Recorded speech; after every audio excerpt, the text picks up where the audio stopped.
அனைவருக்கும் வணக்கம். கன்னித்தமிழ் பாடசாலைக்கு உங்கள் அனைவரையும் அன்போடு வரவேற்கிறேன். இன்று மேல்நிலை 2ஆம் ஆண்டு தமிழ் பாடத்தில் இயல் 8 உரைநடை உலகம் நமது அடையாளங்களை மீட்டவர் மயிலை சீனி வெங்கடசாமி அவர்களை பற்றி ஒரு அற்புதமான குறிப்புகளை இன்று பார்க்கலாம். நாட்டின் வரலாறு என்பது அந்நாட்டை ஆண்ட அரசர்களுடைய வரலாறு மட்டுமல்ல, அந்நாட்டில் வாழ்ந்த மக்களின் வாழ்க்கை வரலாறும் சேர்ந்ததே.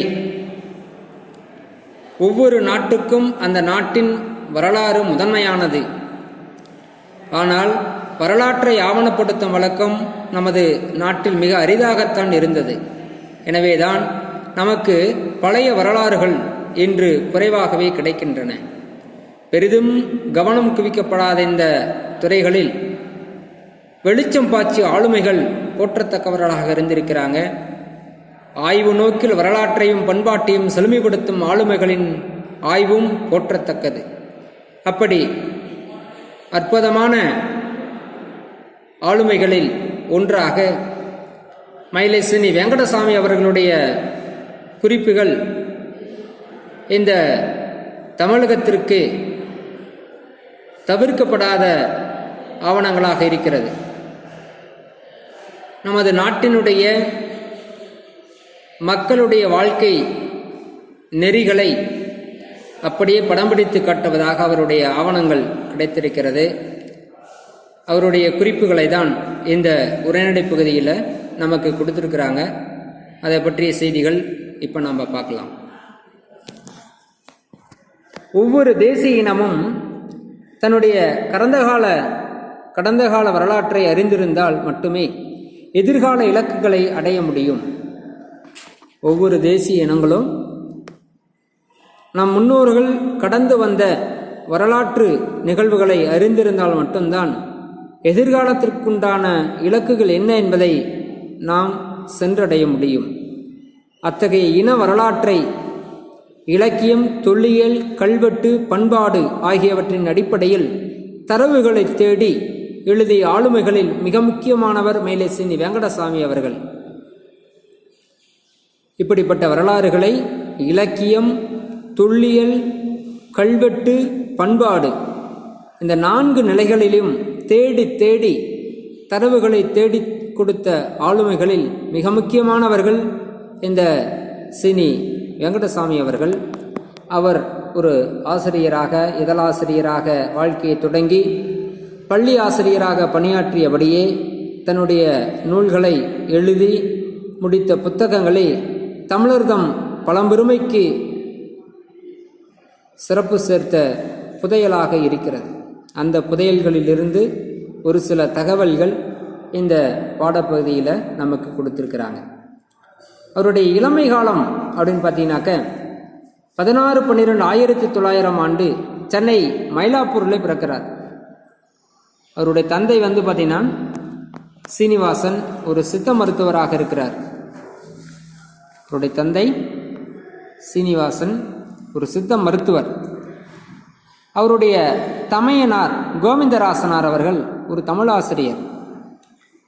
இந்த இரண்டும் அவருக்கு மிகப்பெரிய ஒரு பின்புலமாக இருந்தது.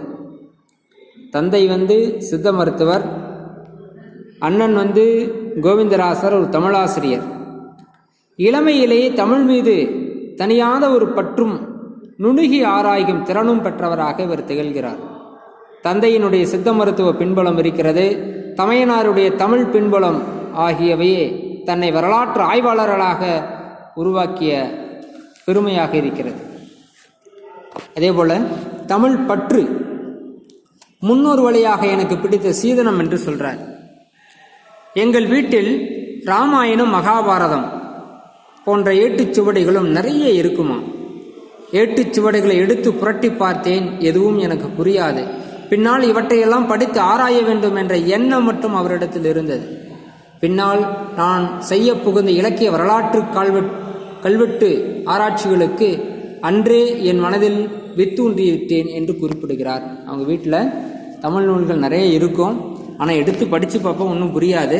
ஆனால் பின்னாளில் இதையெல்லாம் எடுத்து ஆராய போகிறேன் அப்படின்ற ஒரு வித்து மட்டும் அன்றே அவருடைய மனசில் இருந்தது அப்படின்னு சொல்லலாம். அவர் ஆசிரியர் பயிற்சி பெற்று கிட்டத்தட்ட ஒரு 25 ஆண்டுகள் ஆசிரியராக பணியாற்றியிருக்கிறார். பாடம் கற்பிக்கும் நேரத்தை விட மற்ற நேரங்களிலெல்லாம் வளாகம் சாராத ஆய்வாளராக தன்னை உருவகித்து கொண்டார். பாடம் கற்பிக்கிற நேரத்தை தவிர மற்ற நேரங்கள்லாம் தன்னை ஒரு ஆய்வாளராக ஒரு ஆராய்ச்சி துறையில் ஈடுபடுத்திட்டார். அதில் பார்த்தீங்கன்னா கட்டுரையோ நூலோ எழுதும் முன் தரவுகளை சேகரித்து தமது ஆய்வுகளை ஏற்றதை ஒப்பிட்டு அயமிருப்பின் மற்றவர்களை கேட்டு தெளிந்த பிறகே வெளியிடுவார். தன்னுடைய கட்டுரை நூல்களை எழுதுவதற்கு தரவுகளை சேகரிப்பார்.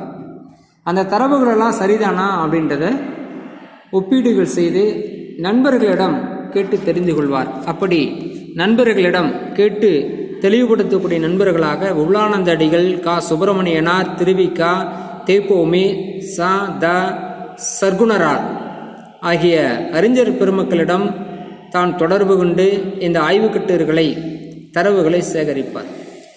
இந்த ஆய்வுக்கட்டுரைகளெல்லாம் குடியரசு, ஊழியன், செந்தமிழ் செல்வி, ஆரம்பாசிரியன், லக்ஷ்மி முதலான இதழ்களில் வெளிவந்திருக்கிறது.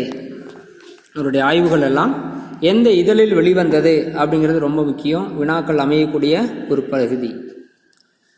மயிலை சீனி வெங்கடசாமி அவர்கள் ஒரு தமிழ் தேனி அப்படின்னு சொல்றாங்க. இதை ஒரு மதிப்பெண்ணில் கேட்கலாம். தமிழ் தேனி என்று அழைக்கப்படுவோர் யாரு? கீழே மயிலை சீனி வெங்கடசாமி, உபலானந்த அடிகள், கா சுப்பிரமணியனார் அந்த மாதிரி குறிப்புகள் கொடுத்துட்டு யாரை தமிழ் தேனி அப்படின்னு சொல்றாங்க? மயிலை சீனி வெங்கடசாமி. அறிவின் வாயில்களை நோக்கி அவருடைய கால்கள் நடந்தன. அறிவு எங்கெல்லாம் கிடைக்குமோ அதை தேடி தேடி அவர்கள் கால்கள் நடந்ததாம். நூலகங்களே அவரது தாயகங்களாயின. அறிவை விரிவு செய்து அள்ளும் பகலும் ஆய்வில் மூழ்கி கருத்து முத்துக்களை தமிழ்நாட்டிற்கு வழங்கினார். புதிய செய்தி தருதல், புது விளக்கமளித்தல், இருண்ட பக்கங்களுக்கு ஒளியூட்டுதல், தவறுகளை மறுத்து உண்மைகளை எடுத்துரைத்தல் ஆகிய ஆய்வு அணுகுமுறைகளை அவர் மேற்கொண்டார். அவர் ஒரு தமிழ் தேனி அப்படின்னு சொல்றாங்க. அறிவின் வாயில்களை நோக்கி அவருடைய கால்கள் நடந்தது. நூலகங்கள் தான் அவருக்கு தாயகங்களாக மாறின. இதெல்லாம் கூற்று காரணம் இருக்கு இல்லைங்களா, அந்த பகுதியில் வினாக்களாக அமையலாம். அவருடைய நோக்கம் என்ன தெரியுமா?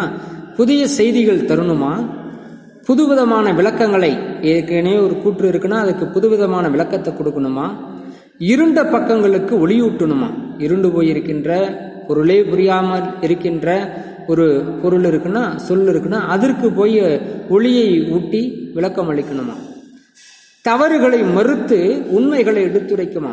ஒரு தவறு நேருது அப்படின்னா அந்த தவறு என்ன என்பதை குறித்து அதை விளக்கம் அளித்து அதுக்கான உண்மை என்ன அப்படிங்கிறத எடுத்துரைக்கணும். இதெல்லாம் அவருடைய ஆய்வு கட்டுரையில் இடம்பெறக்கூடிய அற்புதமான செய்திகள். அவருடைய அணுகுமுறை, ஆய்வுக்கால அணுகுமுறைகள், அதை பற்றிய செய்திகளை இங்கே கொடுத்துருக்குறாங்க.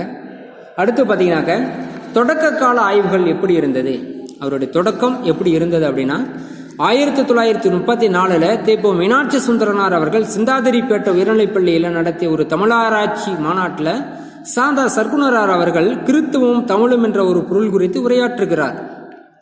34 தேப்போ மீனாட்சி சுந்தரனார் சிந்தாதிரிப்பேட்டை உயர்நிலைப்பள்ளியில் நடத்திய ஒரு தமிழாராய்ச்சி மாநாடு. யார் என்ன மாநாடு எங்கே நடத்துகிறாங்கன்றது ரொம்ப முக்கியம். 1934 தேப்போ மீனாட்சி சுந்தரனார் அவர்கள் சிந்தாதிரி உயர்நிலைப்பள்ளியில் ஒரு தமிழாராய்ச்சி மாநாடு நடத்துகிறாரு. அந்த மாநாட்டில் சாதா சர்க்குணர் அவர்கள் கிறித்துவம் தமிழும் அப்படின்ற ஒரு பொருள் குறித்து உரையாற்றுகிறார். இது ரொம்ப முக்கியம். கிறித்துவமும் தமிழும் என்ற பொருள் குறித்து உரையாற்றியவர் சாதா சர்க்குணர். அந்த உரையை கேட்டதுக்கு அப்புறமேலு மிகப்பெரிய ஆர்வம் வந்து விட்டது. அதனால கிறித்துவம் தமிழும் அப்படின்ற ஒரு நூலை மயிலை சீனி வெங்கடசாமி அவர்கள் எழுதுகிறார். அந்த நூலை எழுதியது மயிலை சீனி வெங்கடசாமி. அந்த கிறித்துவம் தமிழும் குறித்து உரையாற்றியது சாதா சர்க்குணர் அவர்கள்.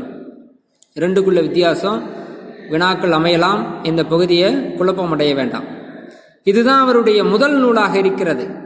அதுக்கப்புறம் தமிழில் தொல்லிலக்கியம், தொல்கலை, தொல்லெழுத்து ஆகியவற்றை கொண்டு ஈடுபாடு காரணமாக பௌத்தமும் தமிழும், சமணமும் தமிழும் ஆகிய நூல்களை அவர் இயற்றுகிறார். அவருடைய முதல் நூல் எது?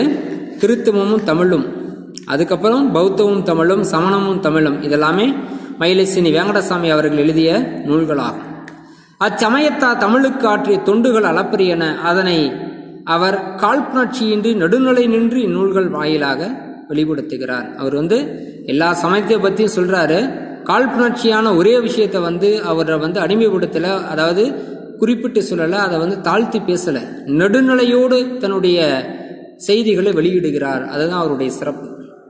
அடுத்து பார்த்தீங்கன்னாக்க அவர் எந்தெந்த துறைகளில் தன்னுடைய கருத்துக்களை வெளியிடுறாரு அப்படின்னா, சமயம், மானுடவியல், தமிழக வரலாறு, தொல்பொருள் ஆய்வு, கலை வரலாறு, மொழி ஆய்வு, இந்த மாதிரி துறைகளிலும் தன்னுடைய கவனத்தை செலுத்துகிறார். குறிப்பாக அவருடைய சிறப்பு கல்வெட்டு ஆய்வில் இவருக்கு பயிற்சி அதிகமாக இருந்தது. அதனால் தமிழ் எழுத்தின் வளர்ச்சியை நன்குணர்ந்த அவர் வட்டெழுத்து, கோல் எழுத்து, தமிழ் பிராமி ஆகியவற்றில் புலமை பெற்றிருந்த காரணத்தினால் சாசனங்களை அவரால் எளிதாக வாசிக்க முடிந்தது. வரலாறு, இலக்கியம், கலையியல், சமயம் என பல துறைகளில் நூல்களை எழுதியிருப்பது வெங்கடசாமியின் பன்முக திறன்களை கொண்டதாகும். அவருடைய சிறப்பு அப்படின்னு பார்க்கும் பொழுது, சமயம், மானுடவியல், தமிழக வரலாறு, தொல்பொருள் ஆய்வு, கலை வரலாறு, மொழி ஆய்வு, இதை பற்றி அவருடைய ஆய்வுகள் பயணம் இருந்தது. வட்டெழுத்து, கோல் எழுத்து, தமிழ் பிராமி எழுத்துக்கள் புலமை பெற்றிருந்தனால் வரலாறு, இலக்கியம், கலையியல், சமயம் போன்ற தன்னுடைய துறைகள் நூல்களை நிறைய எழுதி பன்முக அறிவை சொல்றார். இதெல்லாம் அவருடைய ஆய்வுக்குண்டான முதல் தொடக்க கால ஆய்வுகளை பற்றி சொல்லியிருக்கிறாங்க.